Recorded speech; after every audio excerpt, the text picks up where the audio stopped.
চিকিৎসা ভাতা সহ ৩ দাবিতে সারা দেশে কর্মবিরতি পালন করছেন বেসরকারি এমপিওভুক্ত শিক্ষকরা। এতে বন্ধ রয়েছে ক্লাস পরীক্ষা। এসব বিষয়ে বিস্তারিত জানাতে ময়মনসিংহের মুকুল নিকেতন উচ্চ বিদ্যালয় থেকে যুক্ত হচ্ছেন ইমতিয়াজ আহমেদ, কুমিল্লার কান্দির পর থেকে যুক্ত হচ্ছেন খালিদ সাইফুল্লাহ এবং খুলনার শিববাড়ি মোড় থেকে যুক্ত হচ্ছেন রামিম চৌধুরী। শুরুতেই যাব ইমতিয়াজের কাছে। ইমতিয়াজ, কর্মবিরতি থেকে শিক্ষকরা কি কি দাবি তুলছেন, আর গত 3 দিন তো ক্লাস পরীক্ষা বন্ধ ছিল, শিক্ষার্থীদের উপর এর নেতিবাচক প্রভাব কিরকম পড়েছে?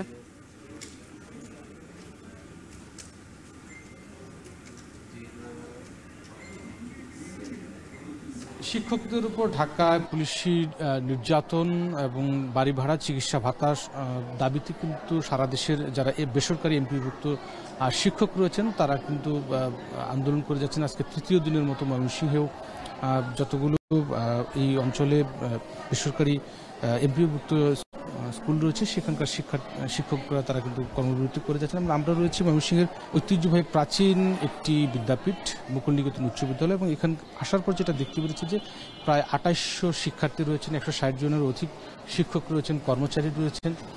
প্রত্যেকটি ক্লাসরুমে তালা লাগানো এবং শিক্ষার্থীরা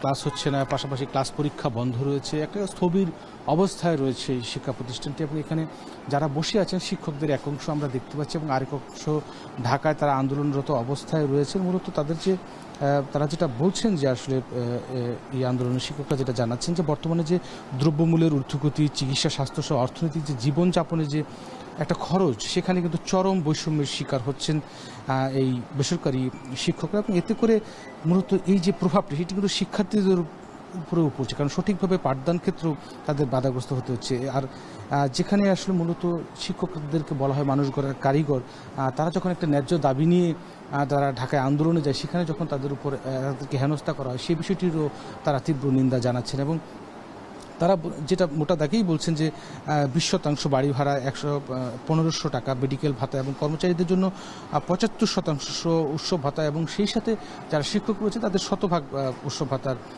দাবিতে কিন্তু তারা প্রজ্ঞাপন জারির কথা বলছেন। এবং তারা বলছেন যে প্রজ্ঞাপন জারি যদি না করা হয় তাহলে আসলে তারা ক্লাসে ফিরে যাবেন না। এই যে ক্লাস বন্ধ রয়েছে, ক্লাস হচ্ছে না, এতে কিন্তু শিক্ষার্থীদের কিন্তু চরমভাবে তাদের শিক্ষা কার্যক্রম কিন্তু বাধাগ্রস্ত হচ্ছে। এবং সেই সাথে আমি একটু জানিয়ে রাখতে চাই যে গত রবিবার দুপুরে জাতীয় প্রেস ক্লাবের সামনে অবস্থান কর্মসূচি চলাকালে পুলিশ শিক্ষকদের সরাতে গেলে ধস্তাধস্তি সাউন্ড গ্রেনেড নিক্ষেপের ঘটনা ঘটে, এবং পরবর্তীতে যেটা দেখেছি যে সংগঠনের নেতাদের আহ্বানে শিক্ষকরা শহীদ মিনারে অবস্থান নেন এবং সেখান থেকে লাগাতার আন্দোলনের কিন্তু ঘোষণা দেওয়া হয়। মূলত ময়মনসিংহ সিটি কর্পোরেশন এলাকা প্রায় 46টি রয়েছে, এবং পাশাপাশি জেলাতেও যে সকল এমপিওভুক্ত স্কুল রয়েছে সেখানকার সবগুলোতেই কিন্তু আমরা যেটা খোঁজ দিয়ে জেনেছি তারা কিন্তু কর্মবিরতিতে রয়েছেন। এতে করে যেটা হচ্ছে শিক্ষার্থীদের একটা পড়াশোনার ব্যাঘাত ঘটছে, এবং শিক্ষকরা যেটা বলছেন যে তারা আসলে দ্রুত সময়ের মধ্যে তাদের যে দাবিগুলো সেগুলো একটা প্রজ্ঞাপন চান, এবং তারা শিক্ষার্থীদের নিয়ে তারা ক্লাসে আসলে ফিরতে চান, এবং তাদের যে বৈষম্য তারা শিকার হচ্ছে সেখান থেকে তারা আসলে উত্তর মোটামুটি আগে বলতে গেলে দ্রুত সময়ের মধ্যে একটি সমাধান চান বেসরকারি এমপিভুক্ত শিক্ষকরা। সব মিলিয়ে এই ছিল ময়মনসিংহ থেকে এমপিভুক্ত শিক্ষকদের কর্মবিরতি সবশেষ। ইমতিয়াজ, আপনাকে ধন্যবাদ আমাদের সঙ্গে যুক্ত হওয়ার জন্য। এবার একটু যাব কুমিল্লায়, সেখানে আছেন খালিদ সাইফুল্লাহ। খালিদ, শিক্ষকদের দাবিগুলো সম্পর্কে বিস্তারিত জানাবেন, আর শিক্ষকরা কি বলছেন, তারা ক্লাসে ফিরে যাবেন কিনা বিস্তারিত জানাবেন।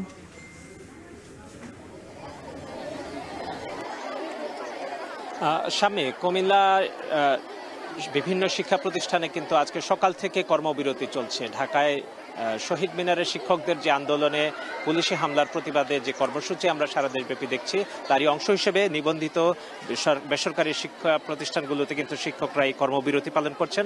আমরা কুমিল্লা হাই স্কুলে আছি, এখানকার শিক্ষার্থীরা কিন্তু স্কুলের প্রাঙ্গণে অপেক্ষা করছেন। তারা ক্লাস বন্ধ থাকার কারণে কিন্তু তারা অনেকে ফিরে যাচ্ছেন এবং তারা এখানে অপেক্ষা করছেন। এবং শিক্ষকদেরকেও আমরা দেখেছি যে শ্রেণীকক্ষে তারা শিক্ষকদের রুমে কিন্তু অপেক্ষা করছেন।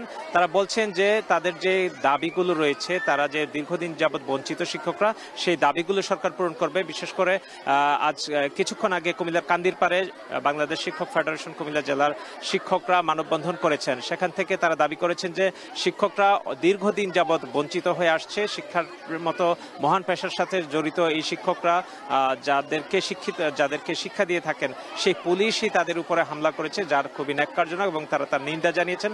এবং তারা বলছেন যে প্রধান উপদেষ্টা যেহেতু একজন শিক্ষক, তিনি এটির সুবিবেচনা করবেন এবং শিক্ষকরা মহার্ঘ ভাতা সহ উৎসব ভাতা, বাড়ি ভাড়া, চিকিৎসা ভাতা, সেই যে জায়গাগুলোতে তাদের প্রতি ন্যায্যতা থেকে তাদেরকে বঞ্চিত করা হচ্ছে, নিশ্চয়ই সরকার সেগুলো বিবেচনা করবে।